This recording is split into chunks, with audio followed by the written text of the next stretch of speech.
Okay, my friends, welcome back. Today we are going to be working on the second part of our Back to the Basics videos. In the last video, we made a basic journal cover just using a lightweight cotton fabric and some book board. So I went through that pretty in depth and with lots of detail on how to put that together. Today we're going to put a finish on the cover. And this is something that I usually do for all of my journal covers, whether they're going to have texture put on or something else added, like decorations. For example, this little journal, this one was painted, and that's pretty much all I did to it. I painted it and then sanded it, and it gave it this really cool like texture, which I love. I love this look. So it really looks like it's been bound with a green book cloth, but this is actually the same kind of fabric as this, but it's been painted and then sanded. So that's the look we're kind of going for. For this one specifically, I want to go really dark, ideally black, but I'm out of black paint. I have just a little tiny bit left in these containers. So we're going to finish using up the black paint, and then we're going to go and use the other dark colors that I had, which were purple and blue. So we're just kind of winging it, trying to get a dark base for this because I'm going to add things on later. And I want the background to just kind of fade away so that the things on top of it kind of pop out. So that's the plan. The first thing I'm going to do is mix up my paint, and then we will get to painting this guy.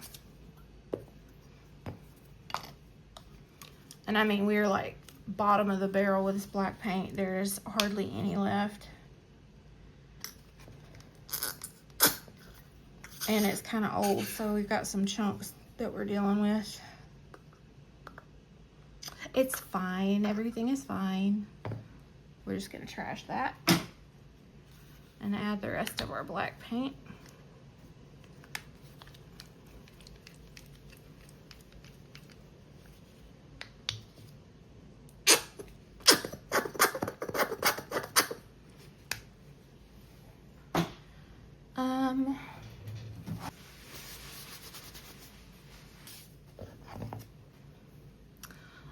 Let's see, we have very little blue left. Actually, that's probably half of a jar, so we're gonna add that and see what happens.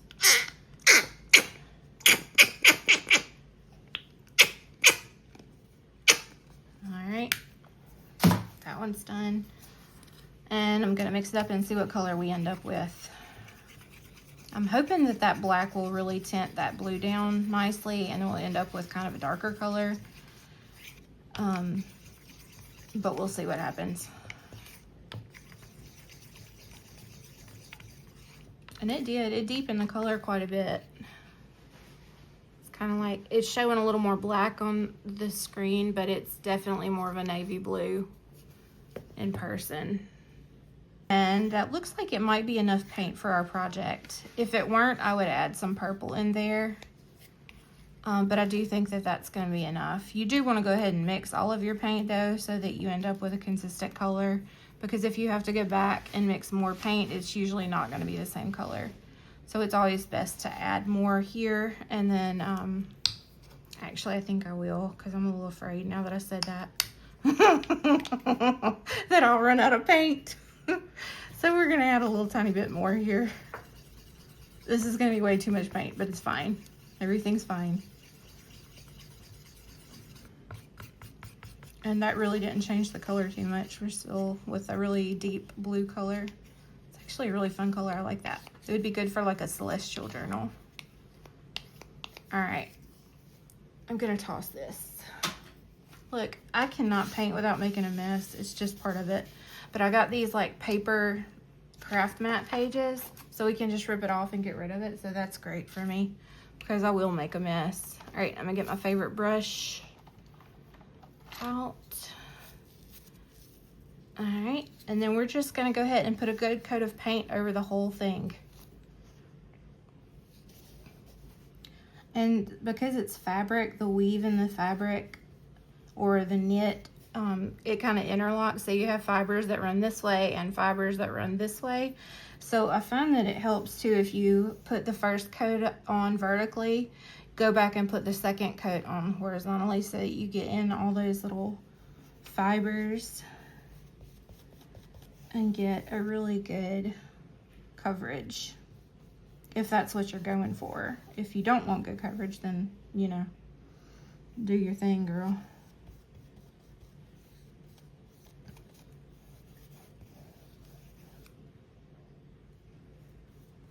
I love this part. This is so satisfying to me, painting. I absolutely love to paint. Journals, not houses. I don't really like painting walls so much, but this kind of painting is fun. Alright guys, I got the first coat of paint on. I did go around the edges as best as I could to get the edges painted too, so you'll want to be mindful of that and get your edges. But the first coat, you're just trying to get some paint on there. The second coat will go back and it'll look a lot better. You can see in some spots where, you know, that's happening with the fabric where it just didn't soak into all of the little areas. So we've got some spots that we definitely need to hit with more paint the second go round. And then if you look here, these, can you see the little shiny spots? That's where excess glue came through the fabric. So you can actually see a little better with the paint on there than just the fabric. But that's where we had a little bit of excess glue, and that's not going to matter a whole lot in the finished product. So we're not gonna sweat that. And then you want to paint inside of those creases as well to get your hinge gaps. So be sure and paint that. And then when this has dried, we're going to go back and put another coat of paint on there. Okay, this is mostly dry. It's not completely dry, but I believe it's dry enough to go ahead and put our second coat on. So I'm going to do that. But first, look how cool the finish is even before we put the next coat on. I kind of like the way this looks where the glue kind of came through the cover and on the spine. Look at that. Isn't that neat? Almost has like a denim feel to it. Or maybe like a stone wash. I don't know, but that's cool. So we're going to go ahead and we're going to put our next coat on, and we're going to go horizontally for this coat.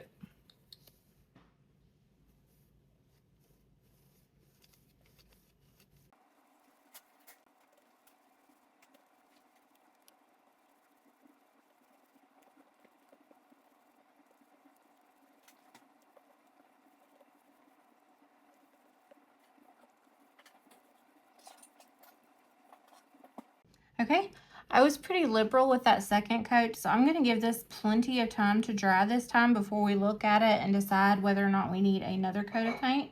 Okay, friends, it is completely dry. I had it under the fan, and it is like bone dry. Like all the way dry. It still has that cool finish on it. I don't hate it, I'm gonna be honest. But we are gonna take care of that in a second, and I'll show you what we do for that. But this is looking pretty good. I feel like we've got good coverage on this. I'm not seeing any of that white fabric peeking through. So we're gonna call this good.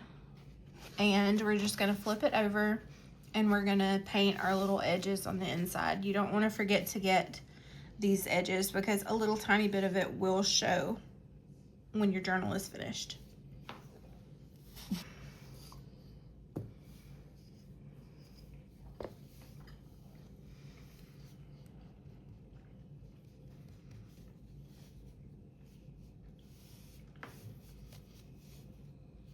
Okay guys, here we are. I've got the edges painted. This is our first coat. It is looking kind of awful, and that is because if you'll remember in the first video, we brushed on a good bit of glue to this area to hold down our fabric and to make sure any little strings or fuzzies were tacked down really well.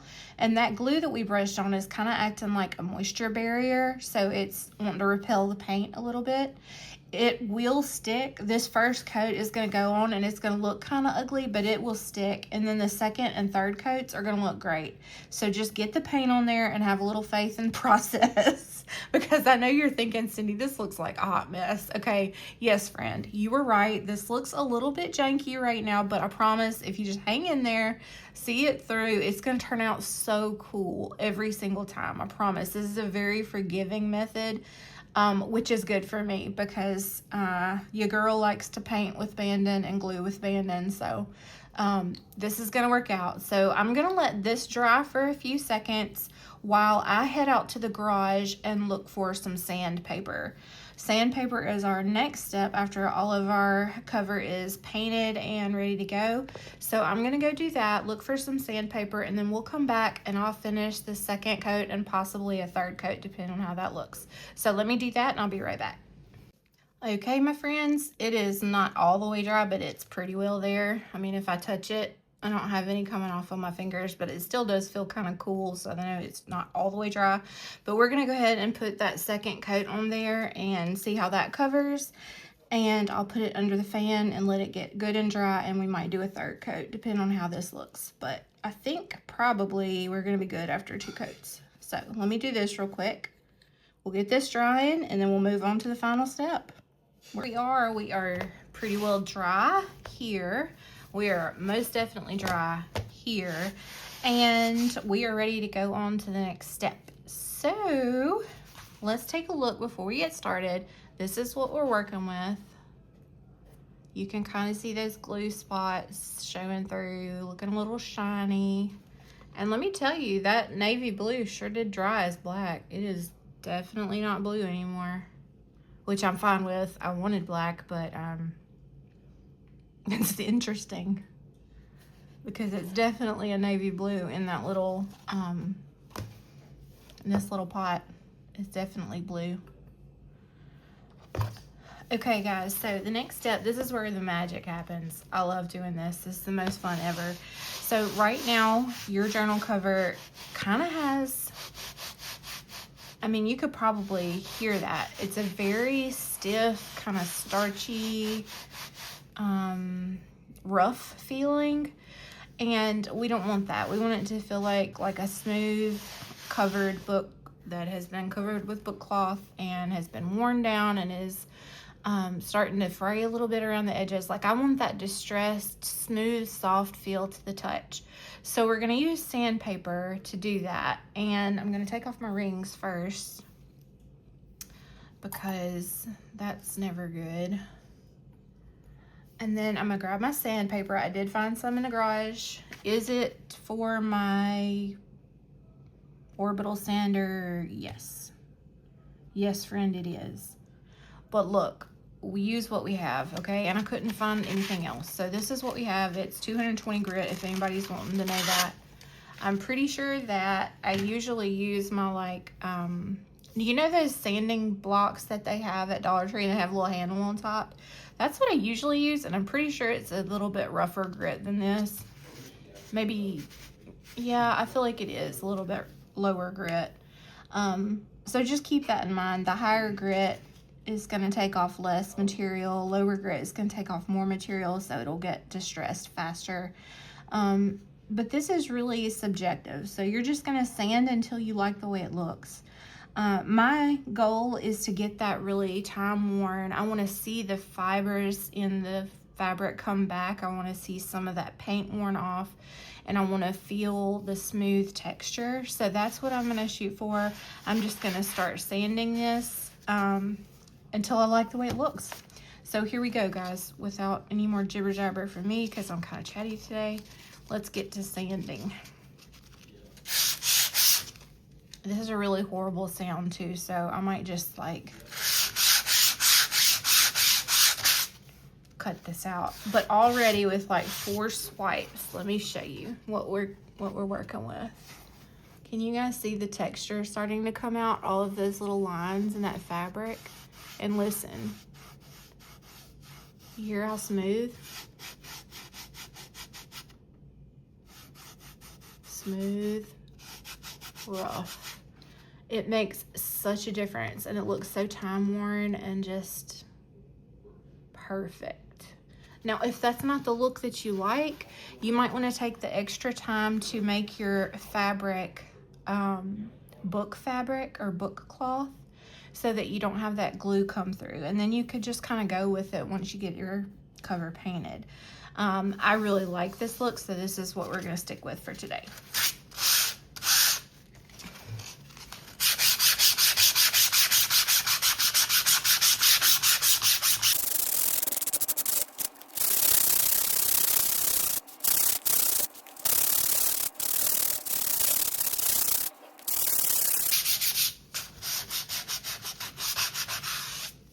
Okay, let's pause here and take a moment and check out what we've got going on.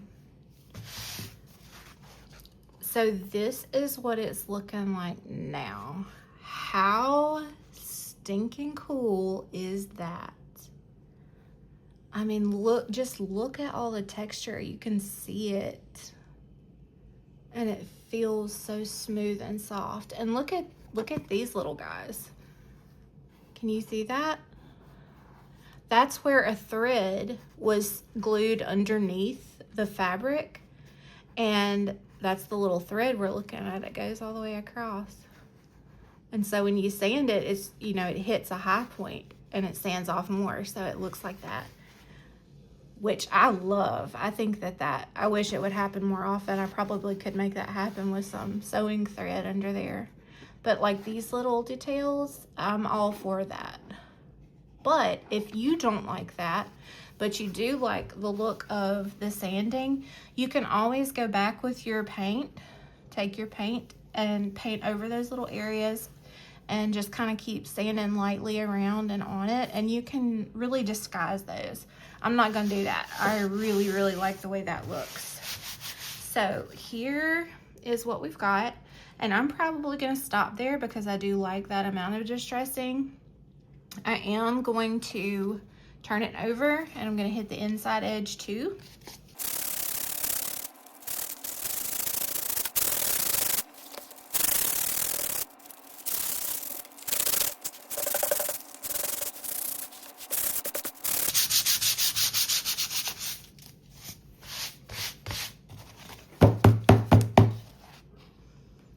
And then we have that pretty distressed texture going around the edges now. Isn't that cool? I love it so much. Now let's talk about our hinge gaps, because if you'll notice, they are really dark because obviously they are not high points. They are lower than our book cover, so the sandpaper didn't touch those. I kind of like it. I mean, I'm debating whether or not to leave it like that. I kind of like that look. On my other journals, I usually just like take the sandpaper and I get it, I fold it a little bit so that it'll go in that crease, and then I sand this way and it ends up looking more like this. But I think I am going to choose to leave it like it is. I kind of like the difference that it brings. So that is what I'm going to do. Now, let me dust this off real good. Let me dust our workspace off, and then we'll talk a little bit more, just to make sure we don't have any of that loose dust hanging around.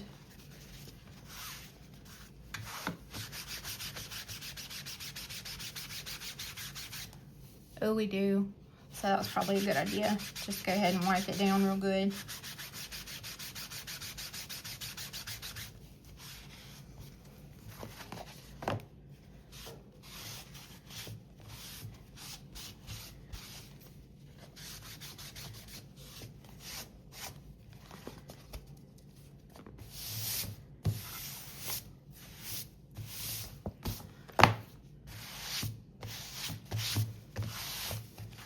All right, and here's what we've got. I love it. I love this technique, guys. I hope that you give it a try at least once. The texture is everything. It is so, so good. So smooth and soft to the touch. I mean, it's just so smooth. The next step, though, to finish this project, I mean, it's basically done. You could stop right here and be done with it. I don't love the idea of just having acrylic paint open on a journal like this. just because if you have a drink nearby and you're, you know, writing in your journal and having a little Diet Coke or whatever, I just don't like the idea that this is, I mean, it would absorb, is what I'm trying to say. We have distressed the fabric, and I do believe that if this got wet, it would mark it, and I don't know that I would like that. So what I usually do is take this outside in the garage, and I hit it with a really light coat of a sealant. So I'm going to take this outside in the garage, and I'm going to give it a quick little spritz of that sealer so that if this does come in contact with moisture, it won't mark it up permanently, okay? So I will be right back. Okie dokie, my friends, I have spritzed this, and it dries so fast, y'all. Like, by the time I got it back inside, it was dry. And you really can't, I mean, maybe there's a little bit more of a sheen in person. You really don't see any sheen at all. And I brought the can in to show you guys. It is the Rust-Oleum Ultra Cover Semi-Gloss Clear. And it works on wood, metal, plastic, and more. So, this is what I use. And actually, while I was out there, it's not just the light dusting. I hold it kind of far up, and then I pretty much, you know, give it a good little spritz down. You don't want to saturate it, you know, you want it to definitely have more of like a little mist fall on it rather than just like shh, you know. So that's what I did to this, and the texture, y'all, I wish you could feel it. It is so smooth and soft. It feels so good in your hands. It's a book that you would enjoy holding and writing in. And it's just a really good technique. One thing that comes to mind with this one in particular, usually I do a lighter color. This is kind of the first time I've experimented with the darker ones, but it looks like a stone wash, doesn't it? Like a black denim stone wash.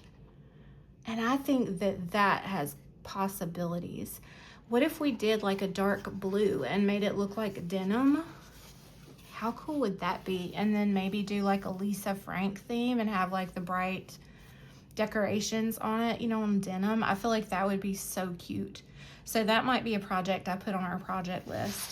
But this one is done for today. This is the finished product, and it's ready to go. It's ready to become a journal and go on your shelf, girl. Decorate that thing up.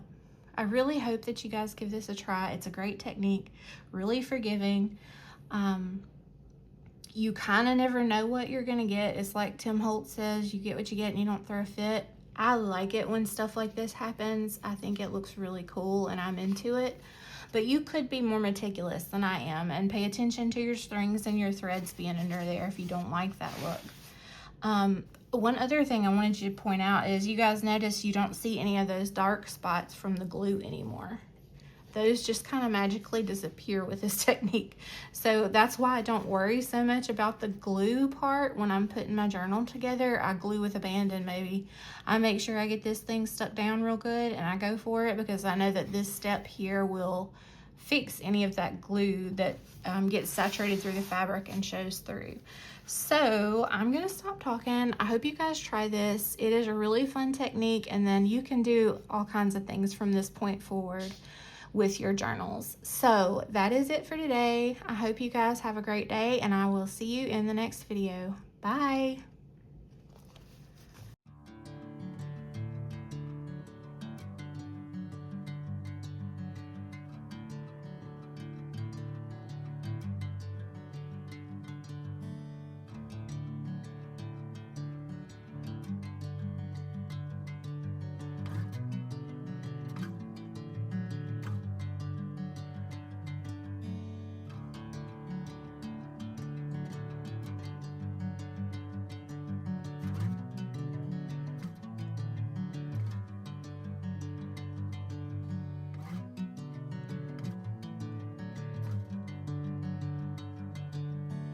Bring me into golden sunlight. If I'm going with you, I know we'll get to the other side. Sinking in, I know this feels right. Catching a breeze, love.